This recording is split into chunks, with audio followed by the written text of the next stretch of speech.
أعوذ بالله من الشيطان الرجيم. بسم الله الرحمن الرحيم. الذين آتيناهم الكتاب يتلونه حق تلاوته أولئك يؤمنون به ومن يكفر به فأولئك هم الخاسرون. صدق الله العظيم. خلق مش كتاب ورکړی هذا كتاب داس تلاوت کوي چې څرنګه د کتاب تلاوت کولو حق ده او کچیر د حق ادا نه کو بدا خلق خسارې مندون کې دي. فی الماضی کے اقسام فی الماضی قسمونه دي ماضی مطلق، ماضی قریب، ماضی بعید، ماضی شرطیه، ماضی تمنائی، ماضی استمراری، ماضی شکیه. ماضی مطلق هغه ماضی توایی ماضی مطلق دا همیشه د پاره موږ په ایس سره پیژنو چې د سره به اید راغلی او دا دوباره نه راځي لکه وید کاله موسی چې کله موسی ویل اوس موسی دوم وری نه راځي دی لوجنه په دې باندې ایز داخل سره ده.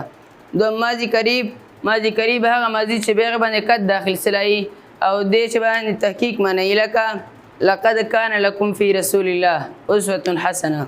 الدوم مثال ولقد نصركم الله ببدر وانتم اذله.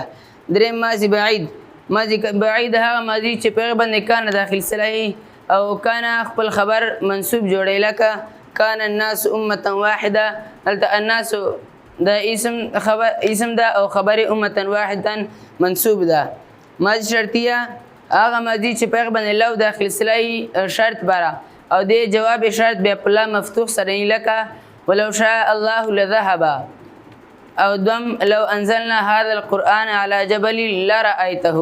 دلته لو ته جواب دا په لا مفتوح سره ده یو د لذهب او دم لرأيته. دریم ماضی تمنائی هغه ماضی چې هغه چې د تمنائی لکه قرآن شریف یا لیتنی کنت ترابا.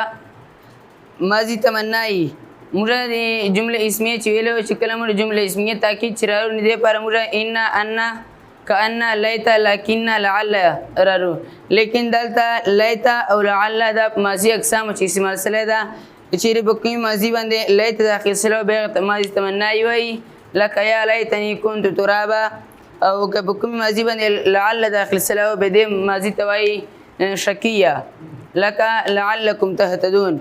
ماضی استمراری هغه ماضی چې هغه مضارع چې په باندې کانو داخل سره به د ماضی استمراری وای لکه کانو یکذبون. او ماضی استمراری دی پرنو چې تر مخ نه واخله تر قیامت پورې کومه خبر جاری به پر موږ ماضی استمراری راو چې په مضارع باندې کانو داخل سره لکه کانو یکذبون.